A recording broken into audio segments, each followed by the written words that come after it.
Okay. Welcome, everyone. Judy, would you do the roll, please? Yes. Judy Neville, Tom Schulte, Here. Amy Carroll, Here. Todd Lavieri, Here. Michael Chen, Chris Labrie Here. is coming online. Is he on yet? He's, Mike Chen is coming. So, okay, good. Well, that's not roll. All right, so Chris Labrie's here, Victor Alvarez, Here. Maria Weingarten, Here. Bob Hamill is Here. Son, yep. Colm, we're not sure of yet. And James Yao, our new member. And Kevin Moynihan, our first selectman, is here. So we're fully seated Okay. in terms of board. Okay, and could I have a motion to approve the minutes from the July meeting? So moved. Second? Second. Second was Chris. All in favor? Aye. Opposed? None? Okay. Okay, so let me open with a few comments. First, welcome back, everyone. I know everyone missed our August meeting, but Oh, yeah. we'll make up for it. We didn't have one, teasing. Yeah. So It was a perfect meeting time. it was the It was perfect meeting. ideal. Exactly. So in any event, just a few comments on a few items. First of all, a WPCA update. As you may have seen last month on August 10th, the 751 Weed Street LLC, that's the applicant to build the large affordable housing project on Weed, filed an administrative appeal challenging our decision to reject their LLC's request or their request to extend the town's sanitary sewer main for a distance of approximately 135 feet in the Elm Street right of way. As you recall, we denied the request to extend the sewer main based in part and primarily on the LLC's assertion that the requested extension was unnecessary, but merely served as an engineering convenience. The LLC also stated that currently it has access to the town sewer system through a private easement. The LLC has every right to appeal our decision. It's the position of the town that the appeal lacks merit.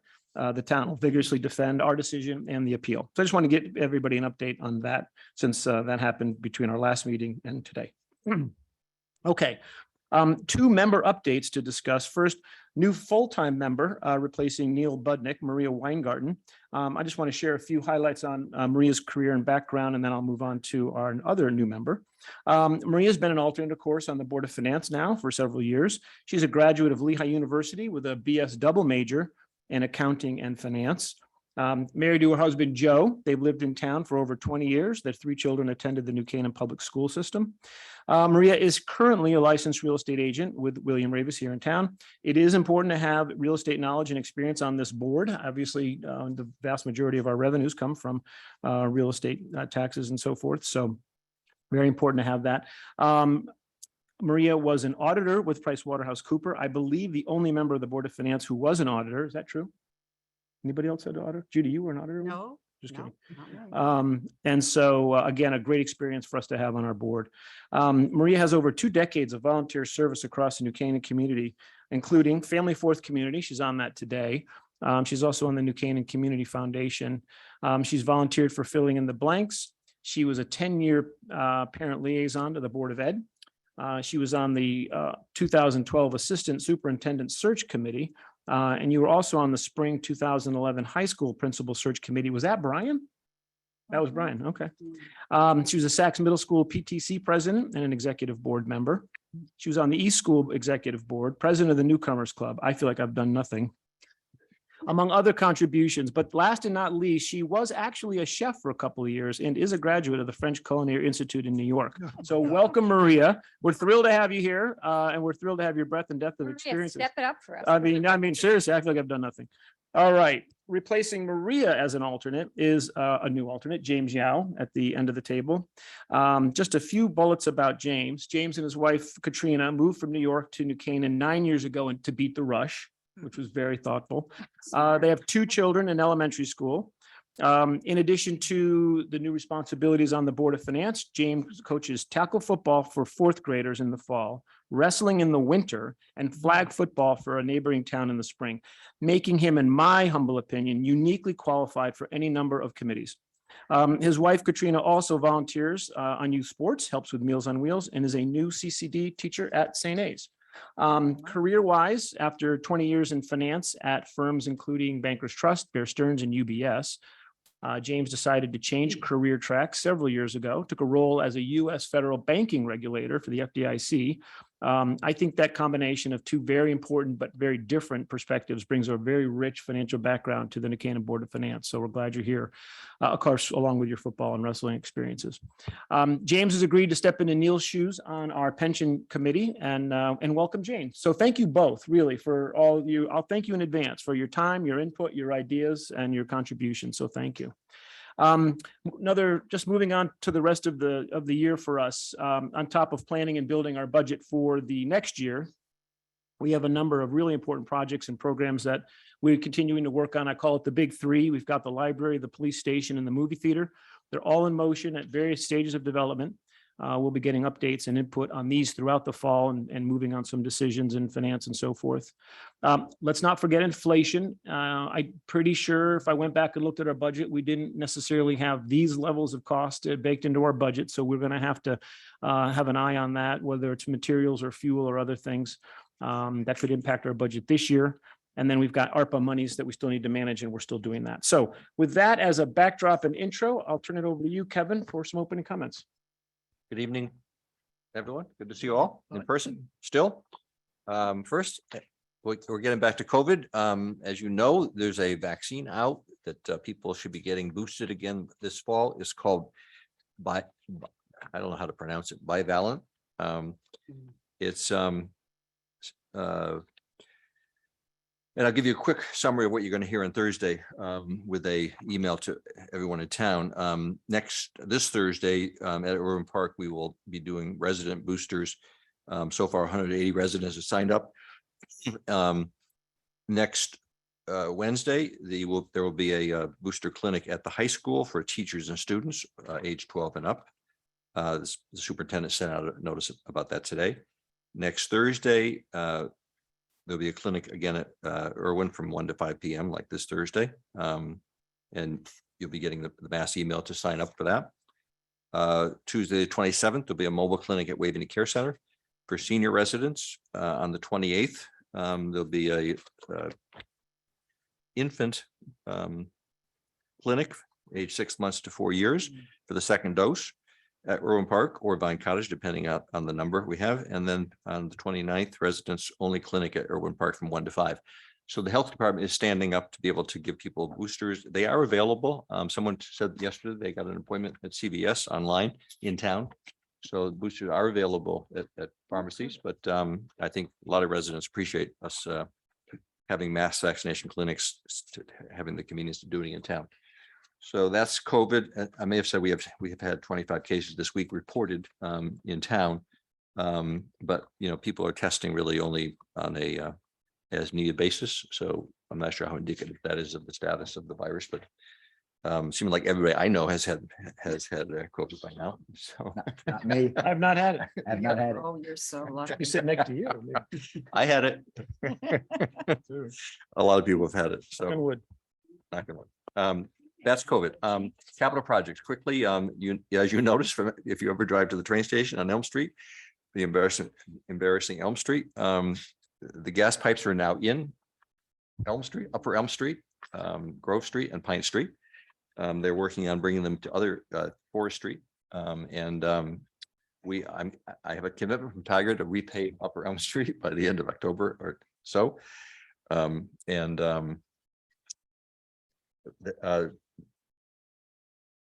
Eversource has decided to come into Waveney Park, not from 106, but from Farm Road, so that the connection over to Waveney House and Lapham Center and the pool and the paddle courts will be proceeding, and CHP at the Lapham Center, as I previously discussed. As you notice around town, a lot of the repaving is continuing based upon the first 2 or 3 years of Eversource installation of gas pipes.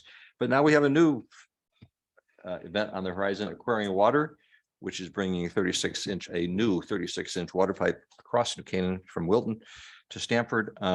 Is going to jump their schedule. It was supposed to be a 2023 project because the state is stopping them from working on 106 over in Wilton. They're going to come and do Waveney not Waveney, Lakeview Avenue, Lakeview Cemetery. They're going to come through the cemetery property, and then I believe up is Tiger on? I believe it's up Harrison. So that is something we didn't anticipate, but this is a big project, you know, in terms of 36-inch pipe. That's a big pipe that they'll put into Lakeview Avenue. And in front of, I don't know, I think they're going to defer East School, in front of East School until next year. But anyway, that's the update on Lapham Eversource Gas and Aquarian. So The does play- that, So does that cut up pavement we just did when they do that? No, because we've been postponing Lakeview knowing it was coming, and we've been postponing Harrison knowing it's coming. And Little Brook is the one in front of East School. And again, I think that's still going to be next year. They don't want to disturb the school this year. So they're So both this is the main 23? trunk line coming in? This is a water pipe designed to take water from the Bridgeport system all the way over to Stamford and Greenwich. And we Well, it has nothing to do with us. Passing. we get no benefit. We just. Spectators. I gotta tap into it though. Can we tax it as a? We do it. We will tax it. We will tax it. Anyway, Playhouse is going well. Cinema Lab is doing well. We understand with their fundraising. We're at the point where we're about to sign the lease with them. And they,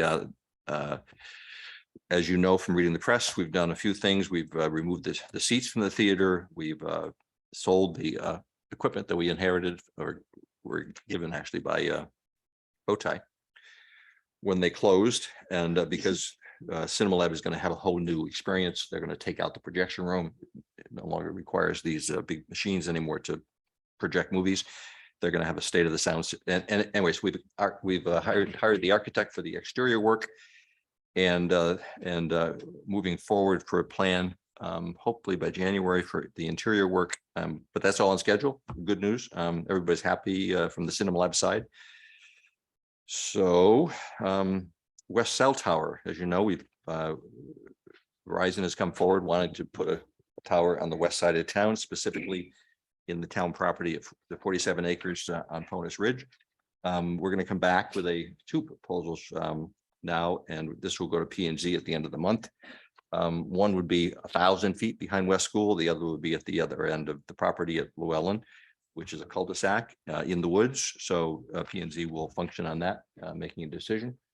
The Llewellyn tower would be required to be 50 feet taller because the property slopes off a lot. But anyway, so that's in motion. How And far is that from the school? That one. 1,000. We've gone No, back, the second one. quarter of a mile. Oh, that would be more acceptable to parents. Um, Yeah. Then, and Oh, yeah. that will be at the town council in October, I expect. Police Department building, Bill's here, so you get the update on the police department building. We are prepared to sign the lease with the landlord of 39 Locust. As I mentioned before, we're doing an extension. The Board of Ed will now plan to stay there through the end of June next year. Their renovations at 220 Elm are in the planning stage, and the police will take over probably by the end of the summer. We have a bit of changes to make for the police, but that location will be the 2-year location for the police department.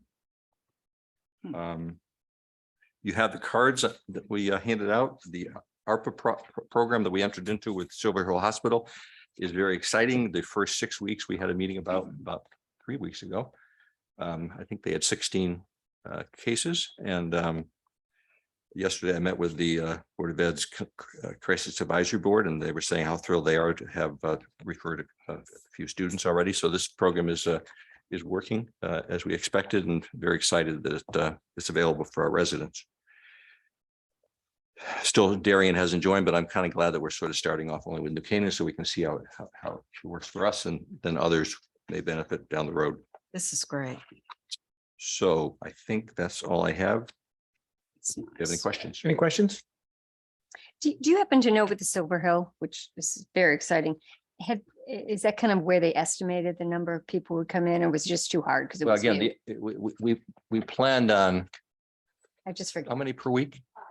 5 per week. which quite honestly, I always envisioned was too many for New Canaan. That's why I wanted to have at Sure. least Darien as a partner. Sure. So as this program proceeds, and we're learning a lot, and they're learning a lot. Yeah, that's great. So. Right. So we're trying to educate everybody in town at all levels, whether you're a coach, a teacher, or a nonprofit, a minister, and anybody in town who knows someone who has behavioral issues, whether it be attempted suicide or anxiety, stress, that Silver Hill Hospital, a lot of what this is designed to do is to fit you with a, first of all, identify what your problem is, help you identify what your problem is, and then hand you off to a one of many providers in the area, possibly staying at Silver Hill Hospital if you have that need. But again, it's designed to give you an immediate within 48-hour appointment with a psychiatrist, psychologist, and a social worker. And That's great. and so far the reviews are, and you know, in the first couple of weeks, it was primarily youth. There hadn't been seniors. And what else do we learn from that meeting? That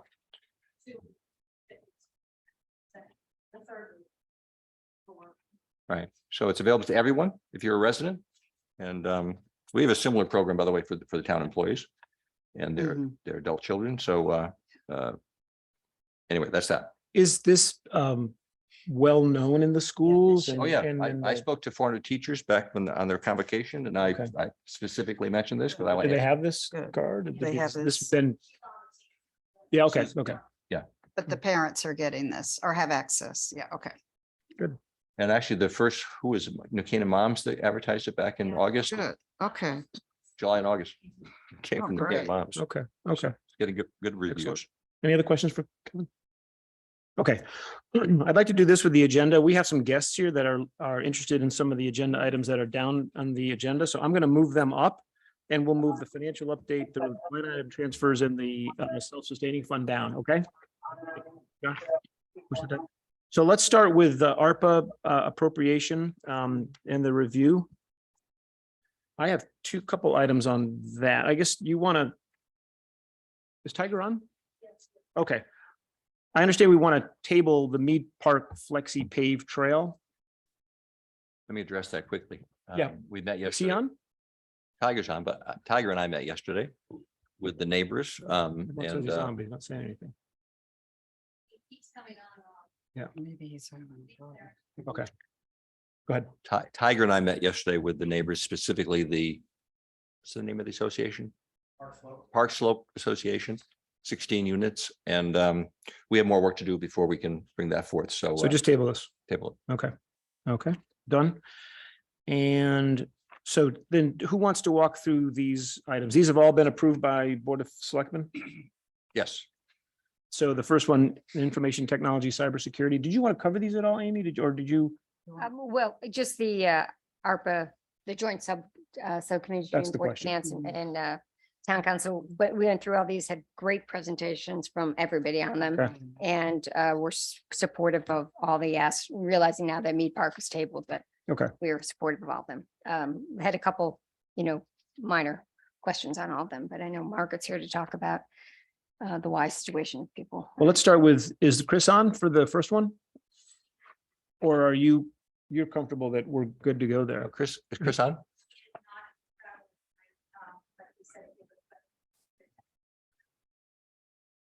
I can address part of it.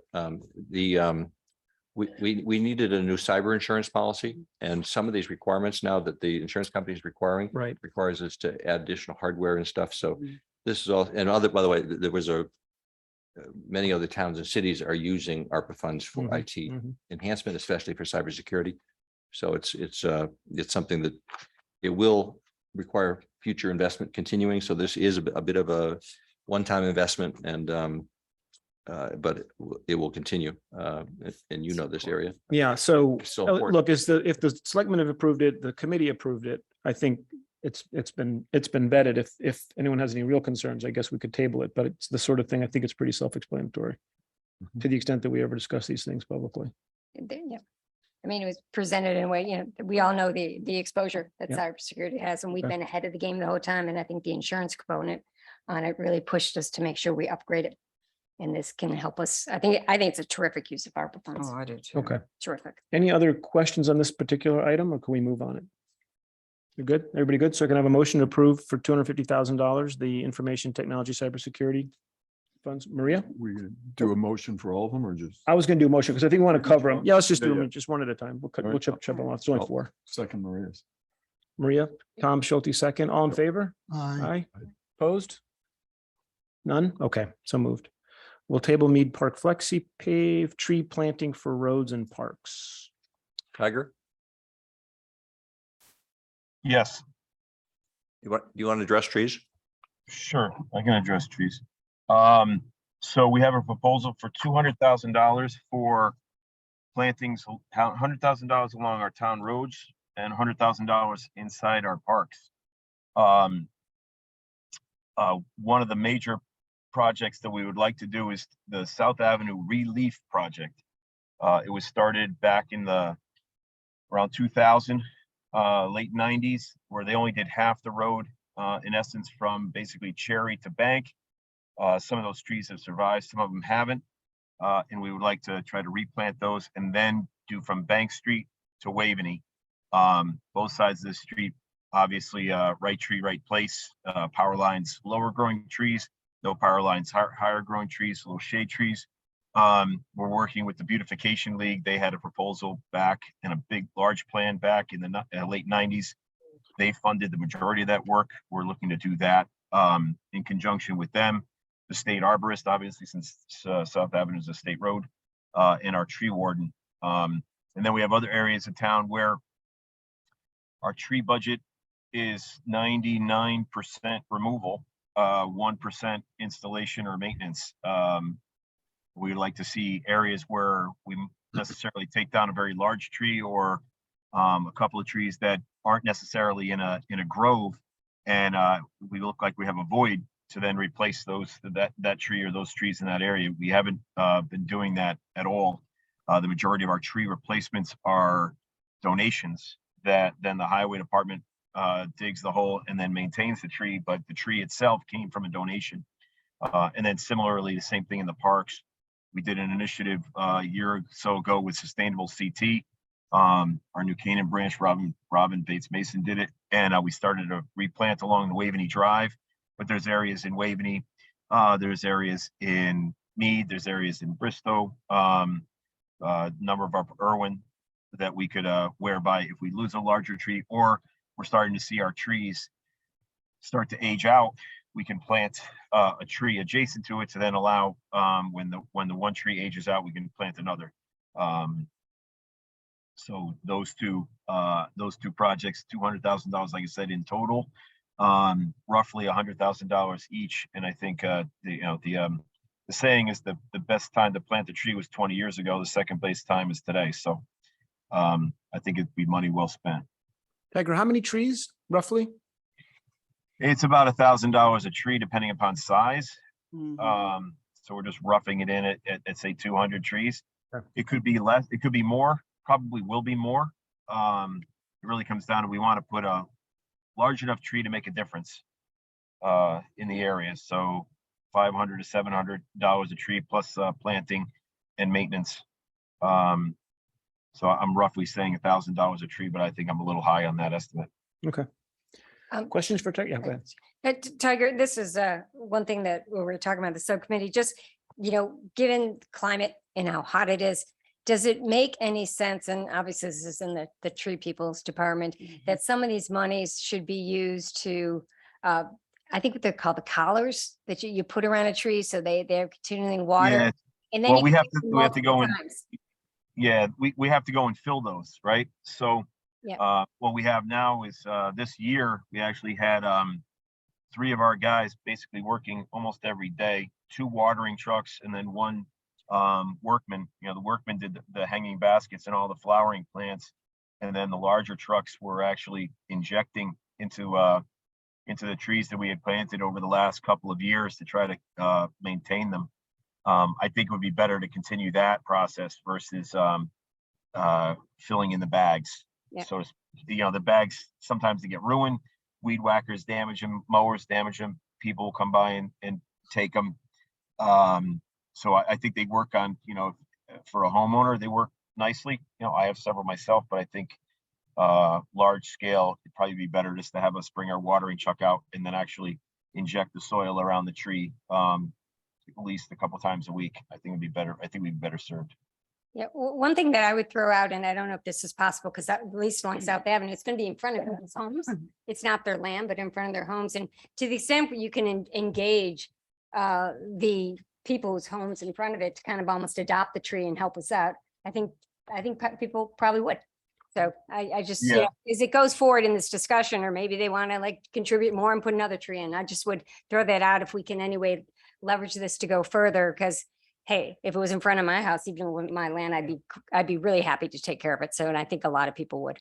So, Well, we plan on meeting with every resident where we're proposing a tree for two reasons, right? One, while they might not they might not own that frontage, they maintain that frontage and consider it their own. So we don't want to make an alteration without discussing it with them. But then to your point, number two, which would be hopefully they'd help us maintain it, right? They a lot of them have irrigation systems already, so we could necessarily look for a drip irrigation or putting a head or two towards the trees instead of towards their grasses, and helping us out with irrigation in that way. So we definitely will be engaging the neighbors up and down the avenue. Other questions for Tiger? Yeah, I have a question. Go ahead. So in terms of maintenance of those lower trees that you plant where there are overhead wires, I know there's one on South Avenue or a couple of them that are pretty low. And for tall people walking on the sidewalk, sometimes you can get your eye poked out if you're not careful. So We have a bid out right now for all those trees that I don't have that problem. Sorry. We have a bid out right now for pruning of all those trees. The Beautification League did a nice job of actually walking all of South Avenue and tagging them and telling us exactly which ones we needed to put on a bid, and they're out on a bid right now. So we should be seeing those be trimmed up, and then we'll put that on a better schedule, so we won't have that going forward. thanks. You're welcome. Other questions? Okay, That's good. motion to approve the tree planting for roads and parks for $200,000. So moved. So moved. Judy, okay, Chris, second. what's your- Tom, all in favor? Aye. Aye, Aye. opposed? Very good. Thank you. Okay, VFW, who's coming to the VFW? Mike coming on? Is Mike on for the VFW? Anything we need to know about it? They, It's a modest amount of money. Yeah. That's not- they came in and spent some time with us and just went over, sort of their operating expenses over the last few years. COVID, this was a real COVID impact for them. And so they're looking for support to make up basically Okay. the deficit. $15,000. Yeah. You'll. We're all fine. approve it. Yeah, okay, you guys did too. Good. Okay, Support it. it's like everybody supported it. Any questions? Okay, motion to approve? So moved. Yep, Chris, second. Second. Who's second? Michael, all in favor? Aye, opposed, none. And then last, YMCA, but not least. Yeah, sure. Tucker, do we need to speak into the mic? Yeah. I would note We at the- talked at the inception here that, we picked $400,000 back many, many months ago when we thought the project was going to be less costly for the Y. So I've thrown out the idea that you might want to increase it to 500,000. And that's where Bob Spangler's recommendation came in at $500,000. So the project is more expensive than we initially anticipated. What did the we committee have approve? no problem with increasing it to 500,000. All right, It's exciting. Hi, good evening. Margaret Riley, the Executive Director for the New Canaan Could you YMCA. speak into the, I think you need to, this- just for the Can I move people on TV as much as anybody, then give it to Better? Mark if Mark's going to. Okay, will do. all six of Yeah. them. Okay, Margaret Riley, Executive Director for the New Canaan YMCA. So we're here on behalf of the Y to request an allocation of ARPA funds. And as Kevin mentioned, in the amount of $500,000, if the board would entertain that request. I think it was actually a year ago that I presented for the first time with this idea of using ARPA funds to help the Y to serve as the town's emergency shelter. Since that time, we have engaged MHR Development, which is the same organization that the town has used for its energy projects, and have been able to refine and better identify exactly what our project would look like. Specifically, this request for ARPA funds is to enable the YMCA to invest in CHP units that have what's known as black start capability, which is the capability to function as generators. It's different from the typical CHP unit, and it increases the price of the unit by about 20 to 25%. So the Y is committed to embarking on this energy project. It's one that will help us to lower our operating expenses. We expect it to have a payback within about 5 years.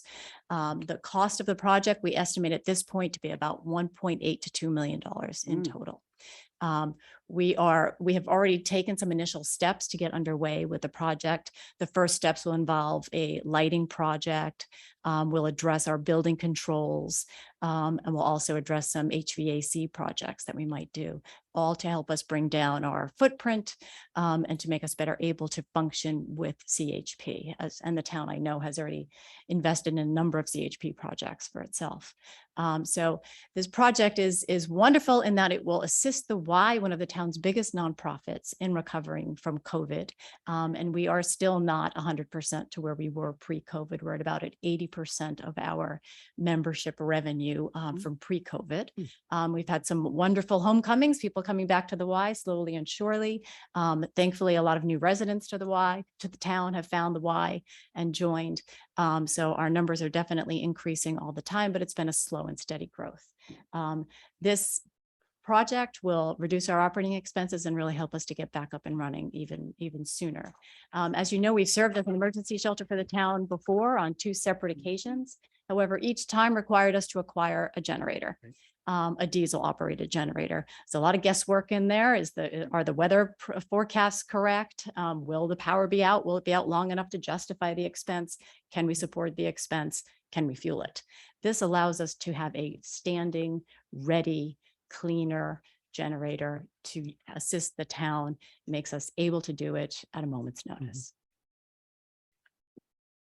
Do you want to have any additional comments or any questions from the board? Well, Russ would also like to perhaps. Yeah, sure. Just Sure. Russ Kimes, Emergency Management Director.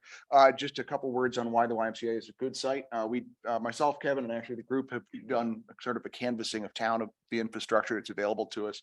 And really the only other building in our town that really is suitable is a shelter. Because when you think about a shelter, you need bathing facilities, you need large quantities of space, you need an area for a quartermaster with supplies. And you need security to make sure that you at a single point of entry so you can have accountability for the people who are coming in and coming out. And really the only place that would work in a hypothetical basis is the high school. It has showers, not a ton of them. The same goes with Saks, but even smaller number of facilities. And in today's world, obviously, where security is paramount with our schools, in a situation where you would have a storm potentially where part of the town's power is restored and parts not, obviously, we're going to want to get our students back to school. And the building as it stands with the high school would be quite a challenge to try to secure a shelter population away from the student population. The buildings just weren't built with that kind. I mean, everything we've seen with the schools and the incredible work that they've done to secure their facilities that were built in a time before, obviously, where we are now. So it's great for that because YMCA has frankly, has superior facilities to begin with. It has dedicated male, female, family showers and changing rooms, more of them, abundant space that would allow us to have varying levels of shelter. We were discussing tiering, which would allow, if we've only got a small number of people, that we could use just a small portion and allow the YMCA to continue to operate. Or if we needed to go big, we could use the gymnasium, which is obviously a large facility. It's ADA compliant. It's got parking. It's not surrounded by any natural hazards like trees or anything, power lines or things that would be a concern when you're doing a shelter. So from our standpoint, from emergency management, it's a great location and a great facility. So I think it's a win-win. So can I just understand, so is the $400,000 to $500,000 request, is that because that's 25% of the $1.8 million to $2 million? Is it just that simple, or does it go to something else? I think it's close to that amount. Yeah, but I won't say that we drew a straight line to make it that way. I think it's what we're seeking to help us, not only to just help the YMCA as a large nonprofit in town, but also enable us to take on this partnership with the town and serve as a shelter. And so how does that work? If the town people, if Russ and Kevin say, we have an emergency, then that triggers your obligation to open up and make it. Exactly. So. Yeah, we actually begun to draft an agreement and defining degrees of emergency and defining, we would actually sort of become the lessee of the property during an emergency. So we'll spell that out in agreement. I want to remind people, you may remember in the days of Jim Cole and Mike Handler, they talked about investing in $1 million generator at the high school. There's actually many more issues with using the high school today than we even considered back then. And to power the whole building is not necessary. I mean, you know, in an emergency, you're not going to want the kids at school. So Well, let me just, so you're spending $1.8 million to $2 million on essentially the fancy CHP generators that do what you said they do. And so does that mean, Russ, that were we to find another suitable place, we'd be looking at $1.8 million to $2 million price tag in order to achieve essentially what this proposal would provide? But I can't speak to the current price to what it would take to generate the high school or Saks, because those are really the only options we've got. Okay. And I don't want to throw Tiger under the bus because I don't think we've even professionally surveyed that recently, but when it was last looked at, we're talking a decade ago. So I mean, prices have moved since there. And the reality is the only buildings that would fit the mold with the facilities, showers and everything else are the schools. And it goes back to the same point. We just don't want to merge those two populations where we don't have to. Our peers use schools and have the same concerns, right? And they're trying to figure out how to adjust their plans now in light of the world that we live in today. And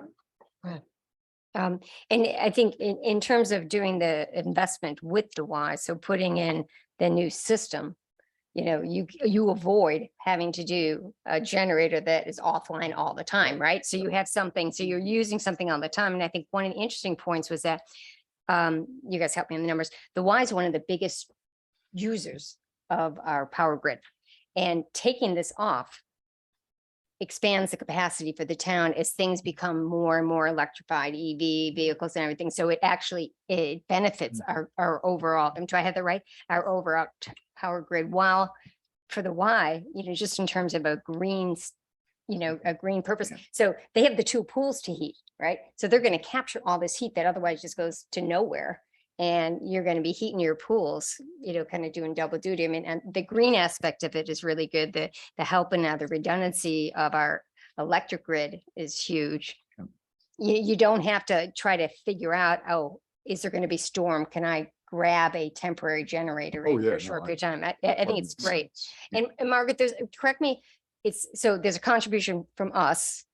There's also, you expect to get other grant money, right? So it's pulling out a lot of parties to help offset it. Am I correct on that? Yes, you're right. So, and Mark has done the research on this, so I'll defer to him to answer. sure. Yep, brand new piece of information about the federal legislation that just passed. Nice to see you again, Mark. Welcome back. Good evening. Mark Robbins with MHR Development, Clean Energy Consulting Services. So after tonight, this is the dry run. We're going to take the show on the road and go to DC for the next tranche of funding request. But so very interesting that what transpired 2 weeks ago was the Inflation Reduction Act being passed as law, which is a very indirect name. But what it did was effectively endorse and support adoption of an array of technologies, not just pure renewable, but also technologies that are more cost effective at using fossil fuels and have a large commitment to heat recovery. And so this is part of this suite of technologies that's considered transitional. And they increase the investment tax credit that CHP used to enjoy. It used to be a 10% investment tax credit. They raised it to 30% with two adders. There's a 10% adder if the package of equipment is prevailing American manufactured, and also if we use prevailing wage with apprentices as part of the mix. So there's a 30 to 50% range for what's called an investment tax credit. YMCA's, schools, municipalities don't have tax equity. However, the additional provision in this IRA, the bill, allows for something called a direct pay. So upon filing of your federal taxes and submitting of the proof of concept and invoices paid for a qualifying system, the nonprofit would receive a federal payment in the 30 to 50% range to co-fund this measure. 30 to 50% of the 2 million? Yes. Oh, wow. After you've spent so much, or after the 50% or the contribution from the town? It's on the cost of the project, not What's the the. project? it's a how much you've reimbursement. invested? Reimbursement. Yeah. It'll probably be, so we don't have the rules yet. Okay. And they don't even have a portal or any documentation that we could submit for. But at a high level, our understanding is that this system will qualify for a minimum of the 30% ITC or direct pay. So we're counting on that as being part of the capital stack. Excellent. To answer your question a little bit about the incremental cost upgrade. So there's two things. So CHP equipment, unlike a generator, is technology that's designed to run all the time. So it's very robust. It's designed to run for effectively 20, 25 years. So unlike a standby generator that you hope turns on when you need it. And by the way, when people say, well, what's the cost payback? What's the cost benefit of investing in a generator? There's certainly resiliency, but it's hard to say what's an ROI because it's really an insurance policy and it's kind of something you hope you never use. Unlike this equipment, and by the way, generators obviously need to be sited, they need building permits, and need constant maintenance contracts. Same with this equipment. However, it provides two things. It provides baseload electricity and thermal energy. So if you can imagine, we're basically repurposing the exhaust heat, and we're using it to provide domestic hot water to heat the swimming pools. So you're getting a generator, if you will, that produces both electrical and thermal energy. And it's going to do a few additional things. One is, in some, especially after the high schools completed their LED lighting project and their planned solar project, the New Canaan YMCA will be the single largest electrical energy user in town. And so by taking the majority of the electrical demand from the YMCA off our grid, it helps smooth out some of the bumps. In fact, Bill Osman's probably told you that frequently the generator for this building kicks on throughout the summer, even when we don't have a blackout per se. because Eversource the- actually asked us to get off the grid in high peak periods in July and August, and we have to put the generator on. So So even if the YMCA wasn't looking to have the added functionality as a shelter, they would probably look at cost benefit for a smaller CHP system, but they wouldn't be sizing it to the electrical load. They'd be sizing it to the thermal needs. And just like conventional equipment that's grid interconnected like solar, they're actually designed to come offline when the grid goes down.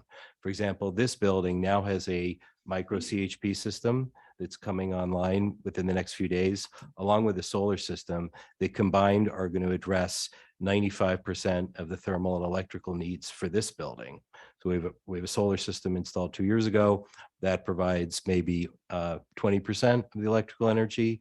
And the CHP system that's in the basement now that will be coming online in the next couple of days will bring that up to probably supplying 85 or 90% of the building's electrical needs. So, yeah. No, go ahead. So what the Y is looking to do in connection with this initiative would be two things. One is upsize the CHP equipment, if you will, to address the needs of a shelter. And the other thing is provide electrical upgrades. It's a grid protection devices and relays. So they're basically, instead of shutting down when the grid goes down, there's a giant sort of automatic transfer switch like you have with a home generator that disconnects everything from the electrical grid and reconnects to a sub panel. A lot of moving pieces in connection with that. But the reason that the typical net metered solar system or CHP systems like we installed here in this building shut down when the power goes down is so that it doesn't energize the lines when they're being worked on by the maintenance crews. This building didn't need black start because there already is a standalone generator. But so what they're doing is upsizing the equipment to provide the shelter energy. And again, it's going to yield both electrical and thermal heat energy for the building. And this other suite of technology that's called Black Start, so that it's the basically an automatic transfer switch. So there's those two sort of upgrades, if you will. So, serious question. since you could possibly be getting 600,000 to $1 million back, 30 to 50% of a $2 million project with me. Yes, Okay, possibly. possibly. I I'm not- think we I'm not- should think 30%, hopefully. Don't, you we're know. not, Yeah. I'm not proposing taking it, if that was what your thinking was. Right. I'm seriously proposing building a big charging area for electric vehicles. And not only in an emergency when there's no power, there's no way to charge your car. That could be a very, very, very good service for the town to have a fairly substantial charging station. And I mean like 20 or 30 kinds of bays or more that are empty a lot of the time, but could be used during the time. And by the way, even if it's not a storm, if I'm hearing you, you could use it as a charging station and people could go in and work out while their car was charging. I'm just trying to get you more customers, Margaret. Well, you Or you have could- before you someone who drives an electric car, Yeah. so I'm all in. I'm telling you, I'm serious. I think you have an opportunity to do that. If nothing else, all kidding on the people there working out while their car's charging as a service for the town. It's going to be very hard to find, what do you know, plug in over here and two things over there and whatever. That's random. This could be a nice, and there's parking and there's, access and so forth. I mean, this is basically us giving you money that isn't the town's money so that you can get another $600,000 that's neither of our money. It's ridiculous that you could get, upwards to $1.5 million coming into this town. Let's use it for that service. Yeah, I think hard about it. I don't know the logistic of parking and what you'd have to do and where you'd have to put it, but you may say, well, then we need a 10% bigger solution. Peace, make it bigger. You're getting all this money. There's a real opportunity there. That new news is important. Car about it. chargers are part of our project. However, 3 is the number that we're looking. 10 So, times that. yeah, Yeah, yeah. seriously. I mean, you could have a service to the town. You could charge people for it too. Sure. Anyway. I mean, look, it already, if it's the kind of storm that's already invoking the shelter, it already will be the most popular place in town. That's right. Right? That's right. So when you say it has parking, I can only imagine the backup on the south to get there because And I where only you're have 4% on my phone and I haven't taken a shower today. That's right. That's right. That's really what's be going on here. So Think about building something maybe even a little bigger than you might be imagining, because you could use it as a secondary resource for charging cars and Tom's cell phone. Well, it's a good point. It's a good Okay. opportunity. Yes, you thank you. just, so you have all the kind of approvals for all these improvements and whatnot. No, we're not at that point yet where we have I just- approvals in I- terms of, I so don't what's know whether or required not, to like do? you said, the generators, other things, they all kind of need some sort of building permit zoning kind of things, and you need to consider whether or not. Yeah, her board hasn't actually, is aware of it, and your executive committee has to go forward. But any project, if we, I don't think we have any game stoppers. But if anything defeats this project, it's conceptual right now. Well, it'd be nice to know the rules too, when this, Yeah, I mean, this again. laws. Yeah. What is Margaret, what is, it's $2 million project, right? We'll give you 500,000, you might get 600,000, $1 million. Where's the rest of the money come in and when are you gonna start the project? You have to have the full 2 million before you start on it, and where's the gap gonna be filled? No, we don't have to have the full 2 million before we start. In fact, we've already started investigation in terms of our lighting project and our building management systems. So that part has already started. MHR has already started to evaluate the building and where we could put the CHP units and how many and what they look like and what the sizing is. So we would be immediately underway. And other funding will come from other grant applications, though there might be a bridge loan. We're expecting a payback within 5 years. That will help. And where, annual cost savings could be in the hundreds of thousands of dollars. So that too will help us to That's afford great. this project. So you could service it through revenues if you had a loan for part of it. Yes, exactly. So what's your time horizon when you're gonna start working on this and get this all completed? Hopefully? This piece is the first, okay, so what's the scope? So my assignment in terms of budgeting and design development is what's our mission? Are we including a shelter or not? Right, So this is a threshold sizing decision okay. to know whether or not the town is going to engage with them to identify it as a shelter. That informs the sizing of the system. So the 500,000 is really fundamental, knowing that we have that and we can build the project capital stack around that. the IRA money, which we're very hopeful about, Mhm. but that's really probably 2 years down the line, right? We're going to have to design the system, permit it, Fine. procure it, Fine. build it, Yeah. and then they shoot, proof of concept of commissioning the following year on their tax returns. And then who knows how long you wait for the check. So they will need bridge financing. Another thing to keep in mind, like with all things, there's a significant maintenance cost. So part of the equation is paying up for more sophisticated equipment that sometimes has a lower maintenance cost, or the less expensive equipment, if you will, sometimes has a higher maintenance cost. So we're trying to make sure we don't have any gotchas with respect to that. But even maintaining a single $1 million generator for high school would, cost, $20,000 a year in maintenance costs. So they are incurring a long-term maintenance obligation to meet these needs as well. Mhm. So if it's approved, is there a timeline when the emergency shelter, if it's approved like now, like when that would be up for the town? I would think this, so we do need approvals, but the way we've conceptualized this right now is identifying equipment that meets Connecticut's very rigid emission criteria. The other thing is we need Eversource interconnection approval.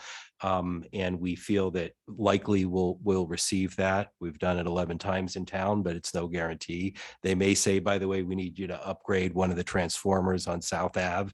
So they have the right from time to time to ask the applicant to do some upgrades to the existing poles with transformers and reclosers. But the approvals that the way we envision the system is having a location on site between the buildings and an alleyway. So the approvals we anticipate needing, like with all projects, will be non-discretionary approvals, electrical and building from the building department. But I don't anticipate needing site plan approval that would be a discretionary approval. So timeframe? 10 months of subject to supply chain Yeah. approvals and all these, sequenced financing. I think it's something we could look to deliver a project in the next 10 months. Great. Summer of 23. Yeah. So the financing is pretty strong. Do you have a sense for how much, what is the quantity of emissions that will, or the percentage of emissions that will be lowered by doing this project? Yes, there's a few ways to look at that. It's a little bit of a philosophical question, right? Because what's happening, so there's 3 incentives part of this package. One is this federal incentive we spoke about, which we're converting now this investment tax credit to a direct pay. There's it generates renewable energy certificates, like solar systems that enjoy a class 1 renewable energy credit. This system, properly designed, generates what's called a class 3 renewable energy credit. So NEPOOL, or the New England Power Consortium, allocates credits to the system that help pay for the maintenance. It's not a big number, but it's a nice sort of authentic, endorsement of the efficacy of the system. The other thing is what you were asking about. So yeah, the are you credit- cutting the emissions in half? emissions, or yeah. So that is sort of the token that indicates the emission reduction. So it will achieve those credits. The way that's looked at is there's so this is considered a distributed generation technology. So it's breaking up the power plants. We've got little nodes that are both more resilient and more effective at delivering energy with less line loss. So it enjoys a discounted gas price. So that's one. But the way they're measuring the emission reduction is it's that much less energy that's being produced at a power plant, typically through natural gas, or worst case, coal. So if you said, what's our carbon reduction? We would look at the total life cycle of where that electricity comes from. So it's taking that building offline at the peaker plants in Bridgeport, if you will. And then we're also going to look at, if we were to burn fossil fuels to heat the building, and a third of that energy goes up the smokestack, we're repurposing it. So all in all, it's a very significant reduction in NOx, in particulate emissions. And we look forward to publishing a metric on that. But it's a big number. It's going to be some number that's, many thousands of tons. What's the term of the agreement between the town and the Y? I've been thinking about perpetual. Yeah, yeah. If it's perpetual, what are the termination provisions? Someone just get out on 30 days notice? No, that's something that we actually hadn't discussed yet. I think it might make sense to tie it to the life of the equipment. But it is something that Well, for is example, were open you for to discussion. Move. If the Y were to say, you know, these pools are just way too expensive, we're just going to build a new place rather than fix those, and we're just going to sell it, then our equipment and investments. Well, they've just here- done a renovation of 18 million steps. No, I'm just, I don't think. right, I mean, we could all debate that, I'm just trying to understand, right, there's an investment of $500,000. Again, it's money that fell in our lap, I get it, but there's money going out, I'm just trying to figure out Sure. what's Mhm. the bargain coming back. They agree to be a shelter, it seems to be absolutely fit for purpose, lots of good benefits here, but I'm just trying to understand. Hmm. Do we So have a it's- current agreement? Because we do. Not I for mean, this, it's no. No, right. no, We no. just, they call you up and say, Mark, you guys can help us out and say, yes. It's right? been at the goodwill of the Y. We're here to serve the Yeah. community and. Yeah. and No, actually, we will call it every right time now, we can. we call Lapham Center our emergency shelter, which Right. is a bit of a joke because That's it doesn't right. really accommodate. There are no bathing facilities. So Okay, I have one question. Is there any, and I understand it's a different thing, but is there any thought about putting solar collectors above the parking lots at the Y? I worked at a company that installed them in Westchester County, and they had an interactive meter that would show the amounts that they were contributing to the electricity used in the building. And it was significant. And it seems to me that, you could get further energy savings by doing that. Yeah, well, we do have an app, they do have a conditional approval for a preliminary solar system at the YMCA. Tricky, it's part of the long-term plan, the multi-measure approach that the Y is engaged at. Both, we're looking to, first of all, reduce total energy cost, LED lighting controls, as Margaret mentioned, and then implement clean energy systems. They've already converted their propane equipment to natural gas, recently installed a high efficiency, what we call an RTU rooftop unit that provides heating, cooling, and dehumidification for the Velaz pool. So all things considered, but solar is definitely part of the mix. The next, the roofs all need work. Sure. So there's, yep, that's something definitely they'd be looking into. any other questions on the, yeah, go ahead, Chris. Yeah, one question. Under this plan, would the emergency backup role at the library as a cooling place and as a Wi-Fi hub continue? Does it get integrated into? I mean, from a sheltering standpoint, if we have a monumental incident where we're activating a full shelter, and actually, we just did a 2-day tabletop exercise last week with all the department heads where we explored these. We're going to be standing up capacities across town as best we can. I mean, if you think about the last major incident, we had Wi-Fi and charging at town hall and at the New Canaan Library. And I mean, if it's that large and long a duration of an incident, it'll outstrip any one location. Plus, people may not be able to get to one location. So I think it's going to be a full resources across all of town and all of the departments' response, including facilities. Okay, so in your thinking, all of these facilities, the Y now included, are fitted together into one overall scheme. It's to, part of a bigger civil yeah. defense response. But the reality is that insofar as human shelters, animal shelters as an aside, human shelter goes, we have very limited options that are fit for purpose that are within our inventory as a municipality. So which is why this is a nice fit. When I just look at it straight from what building can do the job. Otherwise I hate to say it, competing for resources. Okay, you get a shower trailer. Well, if it's a big event across the state, we're all competing for the same thing, right? Yeah, So. yeah.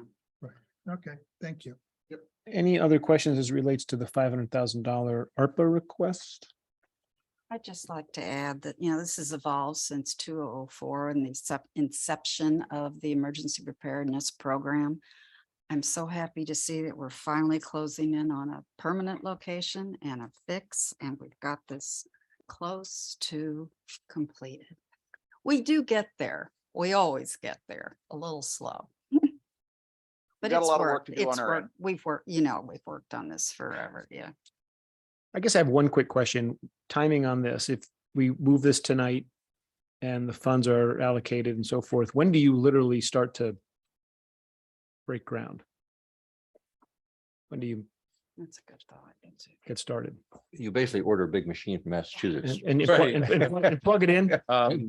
We're This is about, analyzing, we're in the process of, analyzing bids and so we're involved in it now. So I guess. you can't order the equipment without probably putting down 30% or something. Right, Yeah. but we're not there yet. Yeah, We're still okay. sizing, but as I said, it's an initiative that's underway from, design Mm-hmm. scoping right now. We're engaged in that.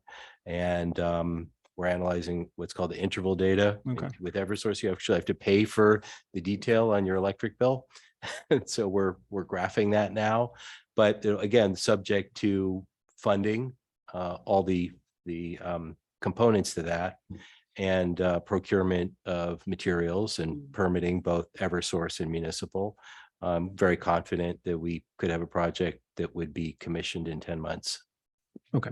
Wow. Okay. Any other questions then? And, this just makes me wonder, in terms of how the grant money would, if it's project,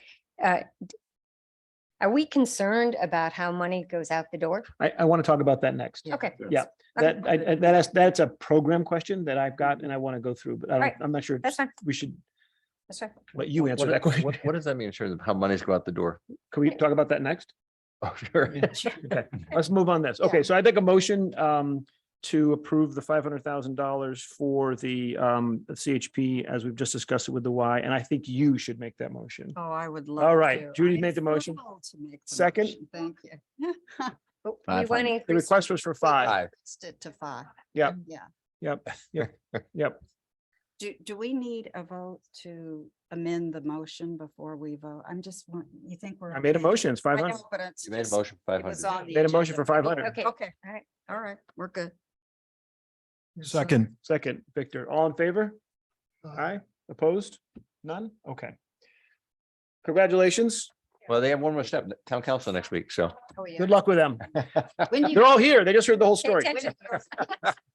On any We of just the like wrap it up. P and Z. Let's, Well, Or- I don't know that they would need to go to P and Z. Really? We don't need a- That okay. will run that by Okay. the building department, but I don't think Yeah. we would need site plan approval. So, right, we will get emissions approval, we'll get Eversource approval, we'll get electrical, mechanical, like Mm-hmm. any major repair. But I don't think we need site plan approval because it's within the envelope of the Okay. building. That's my current understanding. Yeah, you should check that. Yeah. I would too. It's the It's a use. resident issue too there. No, actually, we went through that with Saks and putting the machine outdoors and. It's so just, that- they yeah, sit in a residential zone. No. So it's a Still, yeah, special it's use thing, so. I agree. so Right. Should be fine, baby. everyone should have this at their Thank you. spot. Yes. Thank you, did. guys. I wondered Great if job. you were prepared. And so I know Tucker did, or Oh, did you do whoever, it? yeah? Oh. okay. So by my count, I think we've had 17 projects approved. I would like to ask and then, or maybe even answer, what is the process for reviewing how the monies were used, when they were used? Did they meet the purpose as they were originally? Did it work? Did it not work?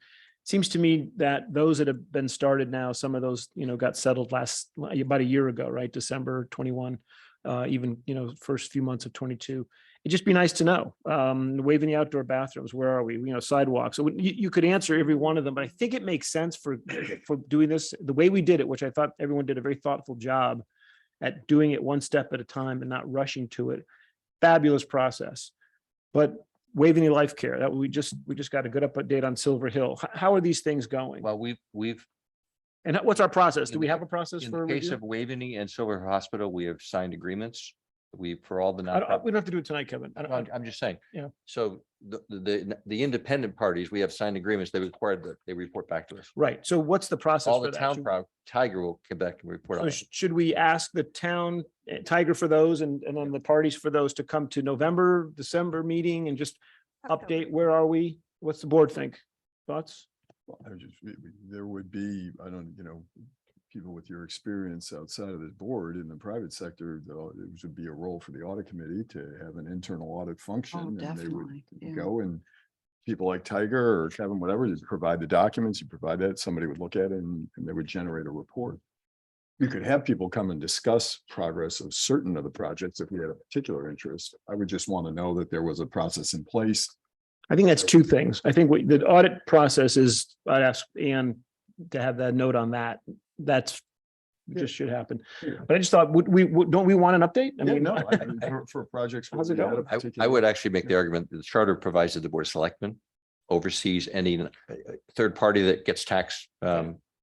you can come so- here and give the update then. We just want an update. If it's from the selectman's office too, that's why I'm asking for a process. There isn't one, so that's okay. But if it starts with you, that's fine. I think we ought to pick a time and a reasonable amount of time. I don't know what the board thinks, but next month or the month after, where are we? How's it going? Can you do that? You want to do it in November? No, you got a lot on your plate in October, November, Well, It's quick though, Kevin. before That's the just- budget process. before the budget I would process, hope, maybe you know. December, but Yeah. I'm good with December. I think that's actually appropriate. It's about 1 year.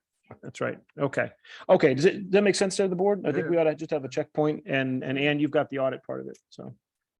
Okay, good. I want to get that done because they were here and I thought it might take some time and we don't want to tie them up all night. I'd like to go to let's go to the library loan agreement. And I'd asked Tom and Chris to give us an update. I will say that we're not going to be able to vote on it tonight because it didn't get onto people's tablets until too late to be officially really voted on tonight. The people just didn't have a chance to read it and process it. So since I got that feedback, Yeah. that's fine. we also don't know what the library is asking for though. Ann Yeah, says- no, we do. It's $7 million. because they were talking about 8, so. Yeah, we've talked about it and we're comfortable with 7. So basically all documents have been reviewed by Tom and myself, working in liaison with Kevin and the town's attorney. There were some back and forth, but we got those ironed out. Mostly they had to do with the funding structure and the interest rate structure so that the town was adequately protected and that everything was properly defined. And that's all in place. I understand that the business terms are acceptable to the library in the town. So at this point, we could move forward on it. But as we said, we didn't have all the documents. I see the note is, I don't know, the whole package of documents is here. We should get the whole package. It should be the loan construction agreement, the promissory note, and all the pledge agreements. So there's 4 or 5 documents. We should review those, and we should also be able to see in advance the appropriation resolution and the funding resolution. Those I understand are ready, but they're not, we didn't get a chance to look at them. Well, we should have a bonding authorization. You should just have to the have it in our ability to pocket. do it if we Yeah. determine to If we do need so. it, we have it. Yeah. If we don't need it, fine. Exactly. And we need the appropriation. So those documents should find their way onto our tablets in the next week or so, and then we'll look Let's do at that. them, Yep. and then we can vote in October. Okay. I think that's the right process. Chris, can you just, so in terms of all the parties, the town attorney, the library, everyone's on the same page with these documents at this point?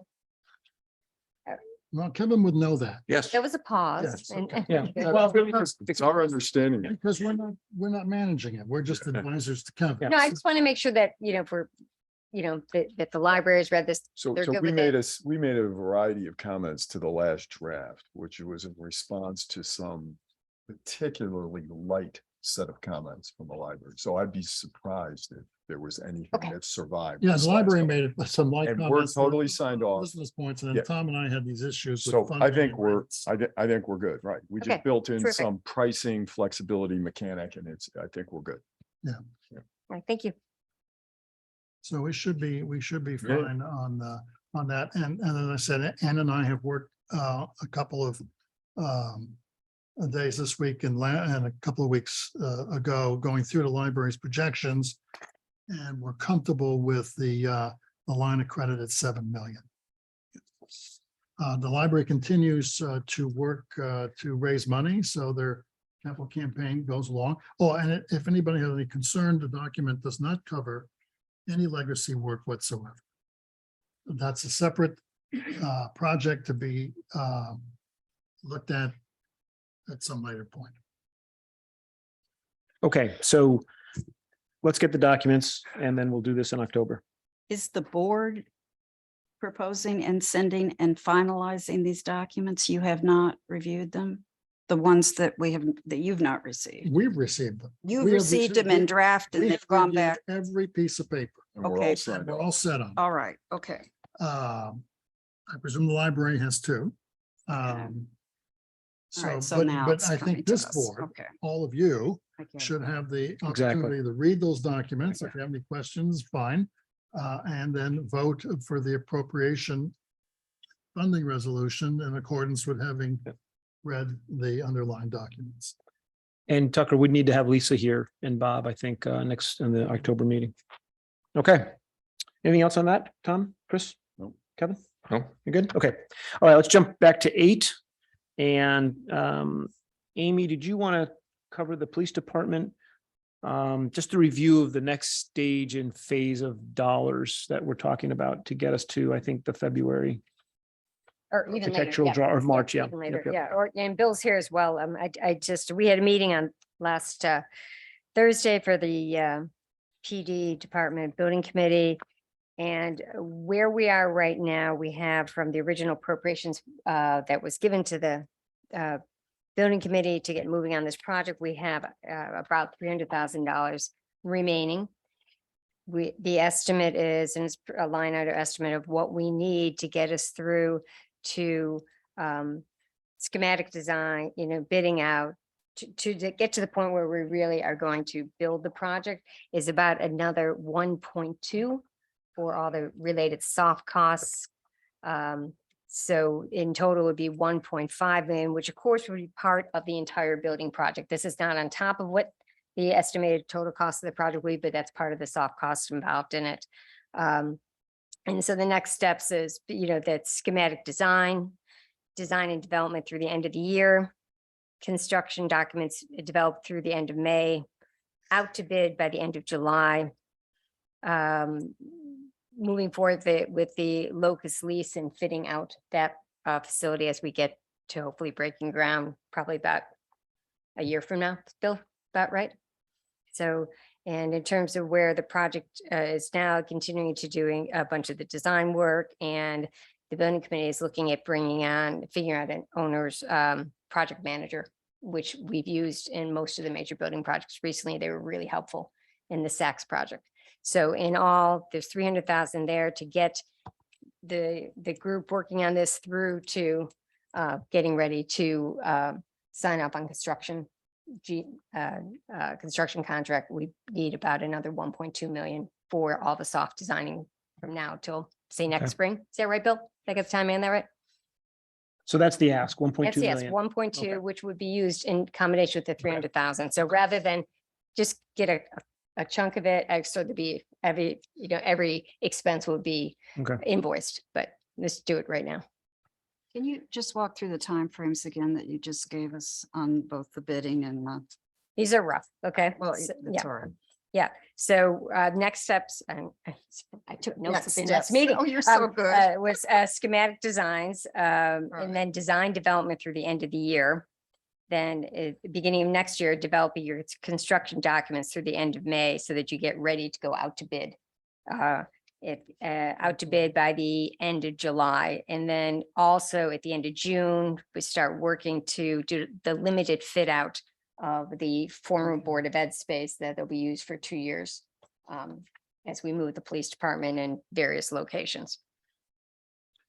And those are the big buckets: design, schematics, construction documents. Yeah, and I have very rough kind of estimates on this, It's but all right. That's It's okay. like Yeah. the good- You can give those that you want, Judy, to put that in a Yeah, minute, that's but- right. Okay. Just if you want to give me a Okay. copy, that's Okay. fine. Any questions for Bill or for Amy? The Oh, 1.2? One thing that I said that I did want to mention, because people, again, we're just talking about the main police department building. We're not forgetting about moving forward with the training center. I wanted to make that clear, because that's a big thing that everyone says, yeah, we're going to do this. We're going to make sure they have a training center. And a number of locations are being looked at right now. And we're moving forward on the process. And again, it's one of those things, Kevin's obviously more involved with this, that, you know, getting partners in, you have to have something on the table for them to say they're going to step up with, but that in no way is the building committee ignoring the need to resolve the training center requirement. All right, so we're not there. But it's being worked on actively. Okay. And what operationally did we have in our budget for this 1.2? I'm sorry. For this 1.2 million that we want to move on, we had put aside money for, No, you. No, okay, this will be part, that would be, this bonded, is, okay. this is new. Yeah. All right, fine. I was just gonna say, we have other questions, or do you want to? vote, or what do you- I have one question. Okay, So all Andy, right. you gave us some dollar breakdowns. Also, what were those of the 1.2? What's the composition? Actually didn't really give you dollar breakdowns. I had said I had rough ones. Which I do. And the biggest chunk of them are really for the design and the construction drawings on that. And I had it right here. You know, a lot of, You didn't give numbers. no, I did not. And you know what? If you wouldn't mind, I have the draft of this. I was just checking with a couple of members of the committee to make sure I had the right numbers. So can I submit those Why to don't you Judy send them later? when So, you've got, but they will, it adds up to just under 1.5 million, and of that we have Alright. 300,000. But rather than give me, I want to make sure the ones I have are right. Okay. Okay. so more or less. It's good. Other questions? Okay, you want to read the motion? Thank you. All right. Resolution authorizing an appropriation of $1,200,000 for the police station study 2022 project, and the financing of said appropriation by the issuance of general obligation bonds of the town and notes in anticipation of such bonds in an amount not to exceed $1,200,000. Make the motion. Michael Chen, Mike. second. I'll second. Amy, good. All right, all in favor? All right. Aye. Opposed? None? Okay, very good. Thank you. Bill, anything else you want to add, or you're? No running. All the people are doing what they're supposed to be doing. The architect's meeting with the police department. They're working out the schematics and to make sure that we provide the best facility we can for the community and for the police people. So we're working with the EMTs as well to make sure that they are involved, especially when it comes to things like traffic flow. And now that the money's been appropriated, we will reach out to the neighbors just to make sure that they're aware of what's, construction likely to be happening in their neighborhood, and all is good. Okay. Got anything else on that? Nope. Okay, great. Thank you. Let's go back to the page 1. And Josh, I'll invite Josh and Ian up to start with the financial update, line item transfers, and then item 7.